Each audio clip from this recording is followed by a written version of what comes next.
হাইকোর্টের এজলাসে ডিম ছুঁড়ে বিচারককে হেনস্থার ঘটনায় জড়িত আইনজীবীদের বার কাউন্সিল সনদ বাতিল এবং সুপ্রিম কোর্টের আইনজীবী সমিতির সদস্যপদ বাতিল করা হবে। দুপুরে সাংবাদিকদের এই কথা জানান সুপ্রিম কোর্ট আইনজীবী সমিতির সভাপতি ব্যারিস্টার মাহবুবউদ্দিন খোকন। ডিম মেরে বিচারপতিকে এজলাস থেকে নামানোর ঘটনায় গভীর উদ্বেগ প্রকাশ করেছেন প্রধান বিচারপতি সৈয়দ রেফাত আহমেদ। তিনি উল্লেখ করে বলেছেন, তদন্ত কমিটি গঠনের মাধ্যমে অপরাধীদের চিহ্নিত করা হবে।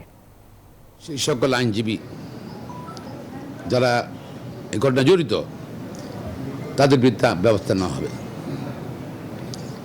এর মধ্যে তাদের মেম্বারশিপ বাতিল হতে পারে সুপ্রিম কোর্টের, এমনকি বার কাউন্সিলের সনদ বাতিল হতে পারে। মাননীয় প্রধান বিচারপতিও উদ্বেগ প্রকাশ করছেন।